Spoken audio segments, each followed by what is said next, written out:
Topic po natin, yung mga simpleng sintomas na binabaliwala natin, isip natin okay lang yan, pero nakaka-alarma pala, pwedeng seryoso pala. Okay? Actually, bilang doktor, yan ang medyo challenging, yan ang medyo mahirap. Kasi pag serious yung symptoms, siguradong magpapacheck up na yung pasyente, di ba? Okay na yon. Pero pag ang sintomas very mild, very subtle, na parang normal, parang okay lang, yan ang mahirap. Diba? Kasi meron tayong mga sakit na tinatawag na silent killer. Na halos walang sintomas pero malala. Tulad ng mga cancer. Karamihan ng cancer, walang sintomas. Dahan-dahan ng paglaki niya. Thyroid problem, nasisira. Usually, sintomas niya pakonti-konti. Diabetes, marami rin, walang sintomas. Stomach problem, yung mga ugat nagbabara, mental health problem, pakonti-konti ang symptoms, diba? Mahirap mahuli. So, 11 signs to na dapat magpa-check up na kahit isang beses. Okay? Pero syempre, i-add ko lang muna, pag severe ang sintomas, talaga magpapacheck siya. Let's say, sobra sakit ang ulo, sobra sakit ang tiyan, yan, magpapacheck na yan. Sobra ng hina, nabulol, stroke yan. Nagkonvulsyon, mataas ang lagnat, magpapacheck na yan. Hindi makahinga, magpapacheck na yan. Pero itong 11 na tatalakay ko ngayon, medyo mild lang to. Tingnan natin to, 1 to 11. Number 1, laging pagod o sobrang pagod. Okay? Karamihan, pag pagod, sabihin natin, wala, pagod lang ako. Baka wala namang problem. Pero kung pagod ka na ng 3 buwan o 6 na buwan ka na laging pagod kumpara sa last year, medyo tingnan natin. Ano yung mga possibility sa sobrang pagod? Pwedeng anemic. O baka mababa dugo mo, kaya nga lagi kang pagod, kulang ka sa red blood cell. Baka kulang ka sa tulog or nakakatulog ka, may problema ka sa tulog mo. Baka humihilik, may GERD ka, o kaya parang mahina ka lagi. Pwedeng may thyroid problem. Okay, yung thyroid na yan. Minsan, mababa yung thyroid hormone, mataas yung thyroid hormone, pwede mag-fatigue yan. Yung mga depressed. Kala mo okay ka, pero depressed ka na pala, pagod din yun. Ito pa, low potassium. Mababa ang potassium, manghihina din yan. Kulang sa vitamins, mahina din yan. Siyempre, may mga cancer, nakakahina din.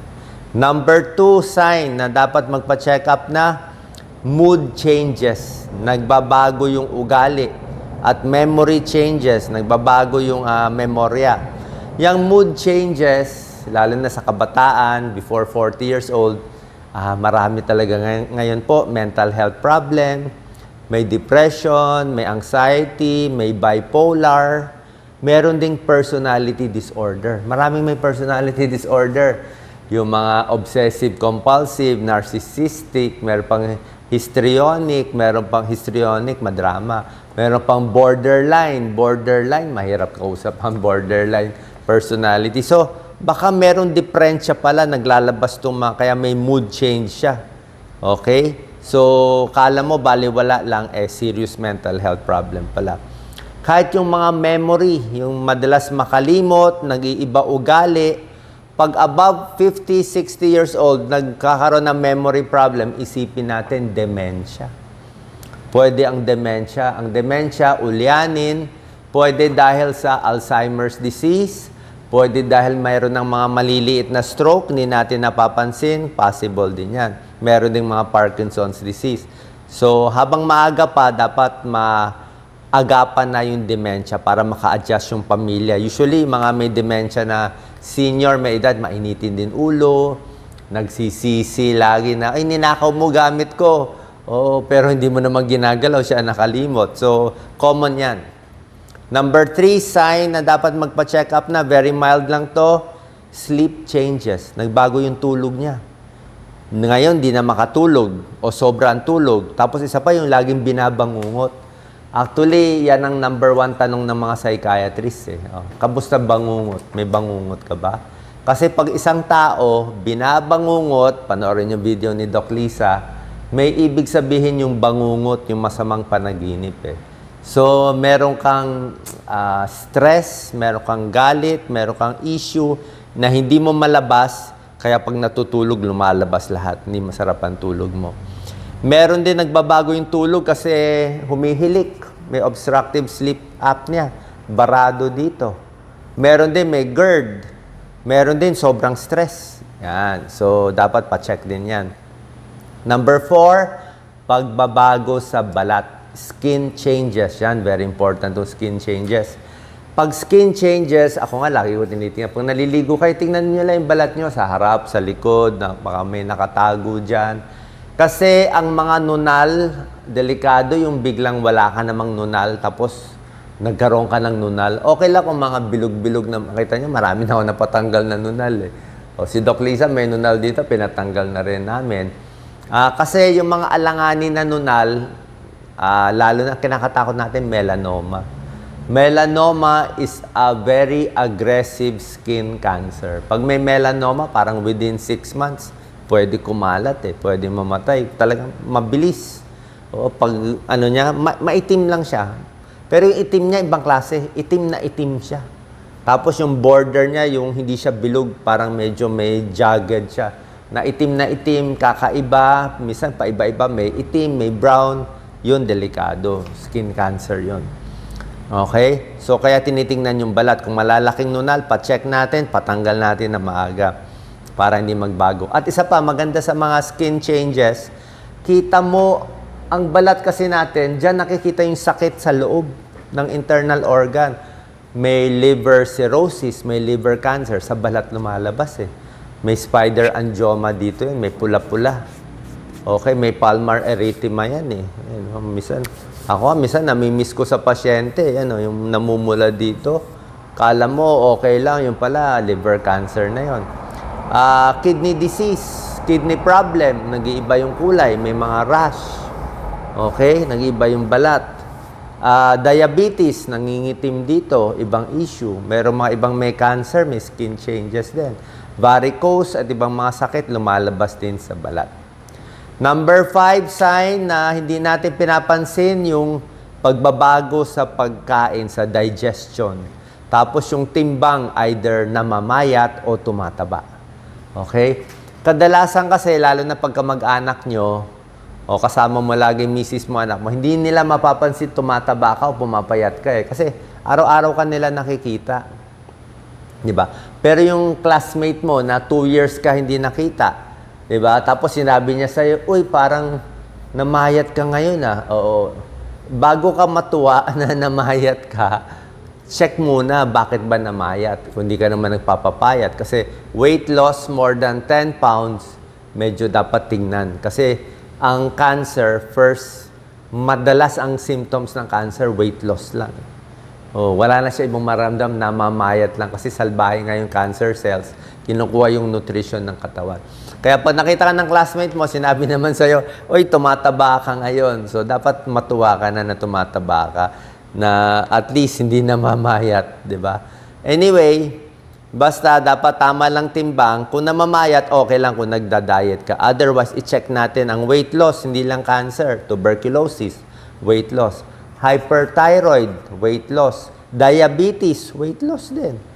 Irritable bowel syndrome, laging makuluan yan. Yan. Number 6, symptom, pagbabago sa pagdumi. Yan, yung pagdumi mo, baka yung dumi may dugo. Siyempre, pag dumi may dugo, pwedeng hemorrhoids, almoranas, pwedeng colon cancer. O yung bowel habits, nagbabago sa tiyan, di ba? Siyempre, isipin mo, marami kasing organs sa tiyan. May mga pancreatic cancer, liver cancer, lalo na pag nagkakaedad. Ang cancer kasi, actually, sa ibang bansa, number 1 killer na siya. Number 1, number 2 na eh. Pataas siya na pataas. So, yun talaga kalaban natin dyan. Lalo na nagsusuka, nagbabago yung dumi, babantayan. Number 7, changes in urination. Nagbago pag-ihi mo. Diba? Madalas umihi, ihi ng ihi, o nagbago yung kulay ng ihi. Diba? So, pag lalaki, ihi ng ihi, masakit umihi, pwedeng prostate problem. Pwedeng lumalaki ang prostate, may gamot sa paglaki ng prostate, dapat kinokontrol din. Kasi pag sumobra laki ang prostate, hindi makakaihi. Delikado din yon. 'Di ba? Ma-hospital din tayo pag biglang di makaihi. So, dapat may gamot pampaliit ng prostate. Meron ding prostatitis, parang infection sa prostate. At, siyempre, kinakatakot ng lalaki ay prostate cancer. Okay, sana hindi. Pero, pag lalaki, ang dangerous ay prostate cancer. Kasi lalaki lang may prostate eh. Kaya puro prostate cancer. Pag babae naman, ang pinaka-concern natin, breast cancer, cervical cancer. Kasi babae, malaki ang breast, tsaka may cervix eh. Meron silang mga matres, uterine cancer. Yung lalaki, wala. So, may kanya-kanyang cancer na pinagbabantayan. Sa babae din, pwede ring UTI, nagbago sa pag-iihi, pwedeng diabetes, ihi ng ihi. At syempre, titingnan mo rin yung kulay ng ihi mo.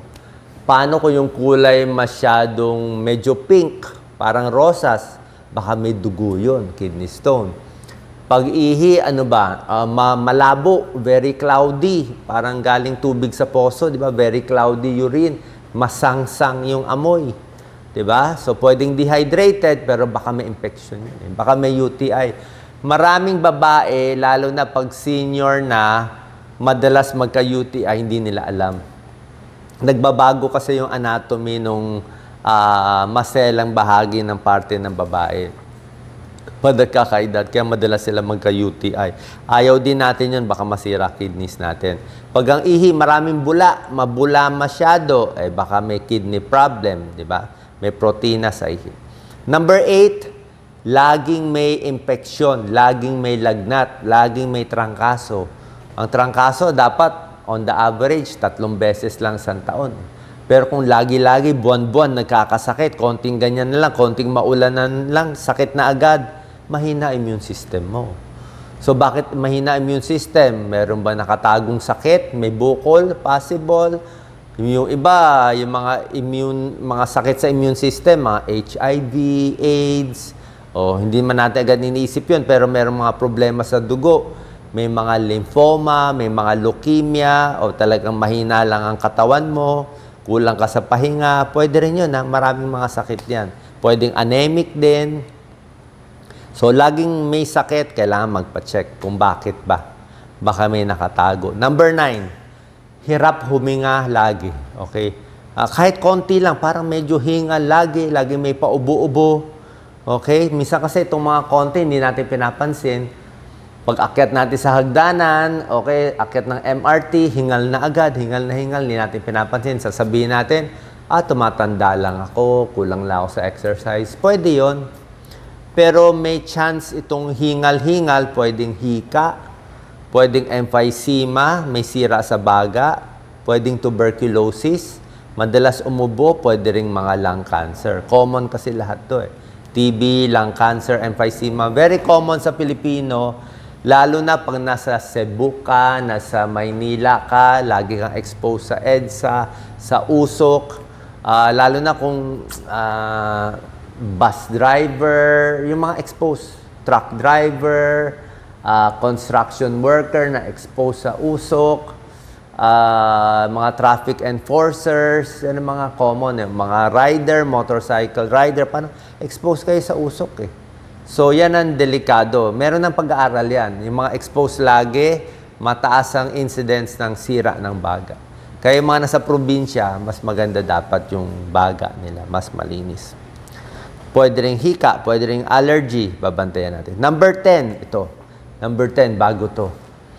Fluctuating vision changes. Pabago-bago yung paningin.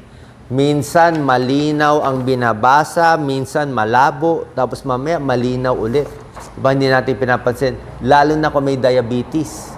Kung may diabetes kayo, tapos napapansin nyo yung vision nyo nagbabago, magpa-check na agad sa ophthalmologist. Yan, payo yan ng kaibigan ko, Dr. Rory Go, isang magaling na ophthalmologist sa Chinese General Hospital. Sabi niya, Doc Willie, maganda i-discuss to. Kasi karamihan daw ng pasyente niya, diabetic retinopathy. Dahil sa diabetes, nasira ang mata at hindi nila pinapansin. Kasi konting labo lang eh. Pero yung sira pala sa mata, nasira na siya.